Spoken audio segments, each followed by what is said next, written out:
Hello, bookworms! Today I'm going to be talking about my most anticipated 2018 releases in the fantasy and sci-fi genre. Normally I make a video of my favorite 2018 releases. Last year I also broke it up into fantasy and sci-fi, and then I did a contemporary video as well, which I'm going to be doing this year too, except I'm making one additional change, and that is I'm only going to be talking about the new releases from January through March. So I'm going to be making most anticipated new releases videos quarterly throughout the year. I tried to narrow down my releases to like 10 and I ended up with 24 and I couldn't cut anything. And there's always new books that pop up throughout the year as well also that I want to talk about, so I thought that it would be good to just do it quarterly. So this video is going to be all about the new releases that are fantasy and sci-fi coming out between January of 2018 and March of 2018. A lot of them come out in January because January is just like a huge month for new books. Some of them I have already read, some of them I have not read, but all of them I am very excited about and I want them to be on your radar, so that's why I will even be talking about some ones that I have already read. So I'm gonna start because there are 10 of them to talk about. So the first book should come as no surprise to anyone, and that is The Cruel Prince by Holly Black. This is my favorite book that I read in 2018. I loved this book to pieces. I have been mentioning it in almost every single video since I read it, and it's been about 6 months. So you've been hearing about this a lot from me. It's like, in my opinion, I mean, I'm hyping it up a lot, so I really hope that you guys enjoy it as much as I do, and I think that you will because it was just wonderful. This comes out very early in January, on January 2nd, and it follows a girl named Jude. This book is pretty much like Game of Thrones with fairies. The Cruel Prince follows Jude, who is a human whose parents were murdered in front of her, and 7 years ago, after that happened, her and her half-sister, who's a fairy, and her other sister are kidnapped and taken into the world of the High Court of the Fae to be raised there by her half-sister's Fae father. After spending so much time there and kind of acclimating to the world of the Fae, Jude becomes infatuated with the fairies. She wants nothing more than to belong in this world despite being immortal. She has a lot of hurdles to overcome. There are a lot of fairies who hate mortals, particularly Prince Carden, and the two of them clash very often. It makes her school lessons like really challenging. But in order to secure herself a place in the court, Jude becomes knee-deep in palace intrigue and deception. But little does she know that the world of the High Fae is already on the brink of a civil war, and she has to make lots of crazy decisions in order to save the world of Fairy and her family, and it's just so good. Number 2 on my list is Unearthed by Amy Kaufman and Megan Spooner, and this comes out on January 9th. This is a sci-fi novel in which Earth intercepts a message from a race called the Undying, which is a long-believed extinct race of aliens. Earth sees it as a beacon of hope because the Undying has very advanced technology that Earth is not currently privy to, and it has the potential to undo the environmental damage that has already been caused by humans. And Unearthed focuses on Jules Addison, who is a scholar, and Amelia Ratcliffe, who is a scavenger. The pair both end up on Gaia, which is the Undying's former planet. After a very dangerous confrontation, the pair form an unlikely alliance, and they have to team up with one another in order to uncode the messages that were sent by the Undying, and they end up in this temple on Gaia, and they're racing with the other scavengers and the other scholars in order to be the first pair to decode these messages. But it seems like the more time that they're spending in this temple and the more hurdles that they're having to overcome and the more information that they are unearthing, it's leading them to believe that their presence in this temple might actually be not the best thing for Earth and could lead to the end of the human race. Number 3 on my list is Beneath the Sugar Sky by Shannon Maguire. This one also comes out on January 9th, and this is the 3rd book in the Wayward Children series. Each of the first 2 books were kind of companion novels, so the 3rd one is following suit. It's following a new character, and I can't give you too much background on what's going on because obviously I don't want to spoil anything for you. This 3rd book returns to Eleanor West's Home for Wayward Children, which is a school where kids who have been taken through portals into fantasy and magical worlds and then sent back to Earth, they go to the school in order to like cope with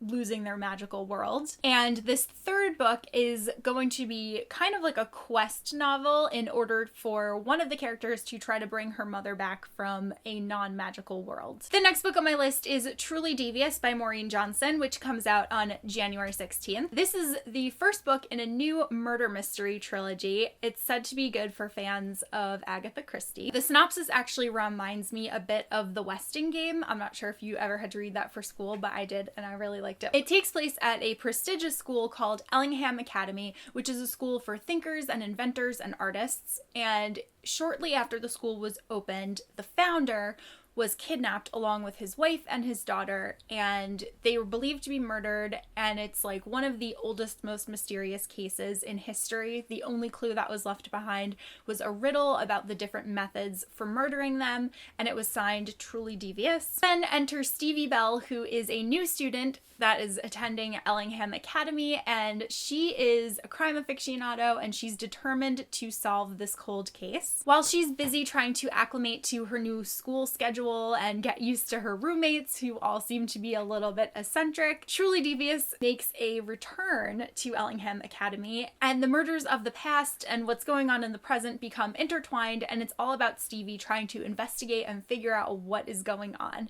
There's going to be 3 books in total, so this one is going to be like the trilogy starter. Number 4 on my list is The Hazelwood by Melissa Albert. This book comes out on January 30th, and The Hazelwood follows Alice, whose reclusive grandmother is the author of a series of pitch dark fairy tales which have garnered a very strong cult following. After her grandmother passes away, Alice's mother gets kidnapped by a figure who claims to be from the hinterland, and that is the fictional world where Alice's grandmother's fairy tales take place. Her only lead is a message from her mother warning her to stay away from the Hazelwood, so naturally Alice completely ignores that warning, and she teams up with Ellery Finch, who is one of her classmates at school, in order to head to the Hazelwood and figure out exactly what is going on and where her mother is and if this world is truly fictional. Number 5 on my list is Heart of Iron by Ashley Poston. This book comes out on February 13th, and this is another sci-fi novel. It follows a girl named Anna who is a scoundrel and an outlaw. She was found floating through space as a child along with an android called D09. D09 is sentient, and he's one of the last remaining metals, and he's an illegal being. When he starts glitching, Anna is kind of hell-bent on trying to save him. She will do anything that she possibly can in order to fix him. So she ends up on a quest to steal coordinates for a lost ship, but her plan gets foiled when an Iron Blood boy finds those coordinates and ends up there first. Then after something happens, the pair have to team up, and they end up on the run from their entire kingdom, who's also in search of those coordinates. As they are trying to run away, something from Anna's past resurfaces, and she has to decide whether she's going to save D09 or this Iron Blood boy, or like succumb to her kingdom, and it just sounds like it's gonna be awesome. Number 6 on my list is another sci-fi thriller, and that is Pitch Dark by Courtney Alameda. This book comes out on February 20th, and it follows marauding space scavengers as well as aliens who kill with sound. The story focuses on Tuck, who works aboard the USS John Muir. I can never say his last name, but he's the guy that wrote Travels in Alaska. That ship that he's working on actually carries all of Earth's natural resources, and it preserves like national parks and mountains in a spaceship floating through space. And then there's Laura, who comes from a ship raiding family, and they are being funded by a group who wants what is on board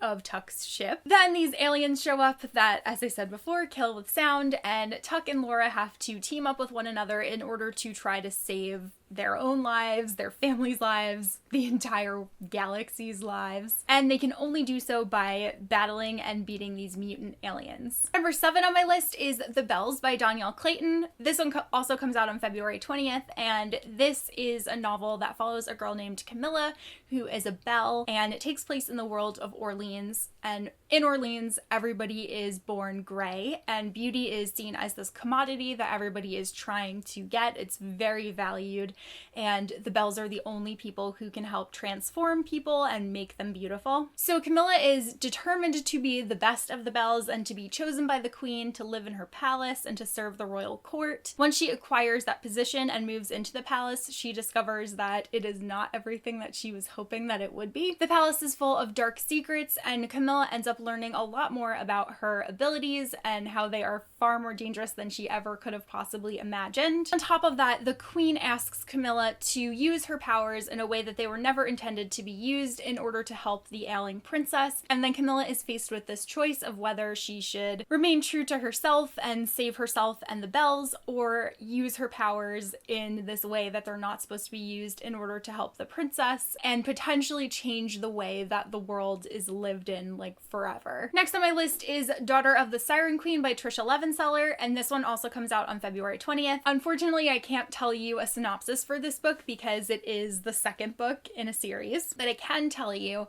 that Daughter of the Pirate King was one of my favorite books of last year. It follows a main character named Elosa who is incredibly sassy, and she is the daughter of this pirate king who pretty much rules the ocean. Elosa comes up with this scheme where she allows herself to be captured by another pirate ship. She's there on purpose, and she has all of these plans to try to find a piece of this map that will help lead her to hidden treasure, but she has to make them believe that they actually captured her and she's not there of her own free will. She has a lot of witty banter with one of the other very handsome pirates, and they go on this adventure, and it's just such a fun novel, and I cannot wait to get into this one because the last one ended on a huge cliffhanger, and I really need to know, like, where the story's gonna go from there. Number 9 on my list is To Kill a Kingdom by Alexandra Christo. This one comes out on March 6th, and I have already talked about this one on my channel a lot, and with very good reason, because this is a fantasy novel that is inspired by The Little Mermaid, but it is a very dark kind of retelling. It follows Princess Lyra, who is siren royalty, and she's already captured the hearts of 17 different princes, but after a twist of fate, she accidentally kills a fellow siren, and as a form of punishment, her mother, the Sea Queen, turns her into a human and gives her until the winter solstice to capture and kill Prince Elian. So she's robbed of her song, and if she doesn't do what her mother asked her to, then she's going to remain immortal forever, which is something that she does not want to happen because she hates humans. Then there's Prince Elian, who is the heir to one of the most powerful kingdoms on land, but he is just drawn to the sea, and he spends all of his time hunting sirens, and then he rescues a drowning woman who presumably is Princess Lyra, and she promises to help him find the key to destroying all of siren kind for good, but he's not certain if he can trust her or not, and she's forcing him into making all of these bargains, and he kind of has to decide whether he should go along with her or not. And lastly, number 10 on my list is The Wicked Deep by Shea Earnshaw. This book also comes out on March 6th. This book is said to be Hocus Pocus meets practical magic meets the Salem witch trials. It follows a set of sisters who were hanged centuries ago in this cursed town called Sparrow. So the book actually takes place in present day, but it still follows the sisters and their quest for revenge, because despite them being hanged, there's a brief time each summer where the sisters are able to return to Earth, and they steal the bodies of 3 weak-hearted women, and then they lure men into the harbor and take them under and drown them as a form of revenge. And in present day, we're following a protagonist named Penny and a boy who is new to the town. Penny's able to see things that other people aren't, and she has to decide between saving herself or saving this new boy, Beau. So those are my top 10 most anticipated sci-fi and fantasy novels coming out in 2018. Let me know if you are excited about any of these, and I will definitely, like I said, be doing these quarterly, so look for the next one in March, where I'm going to talk about April, May, and June releases that I'm looking forward to. I hope that you guys enjoyed this. I hope you like that I'm splitting it up. That way I can give a little bit more time and attention to some of the other books that I'm talking about. I didn't want this to be overly long, so I'll just wrap up here. That is all that I have for this video, and I will see you guys soon in a new one. Bye!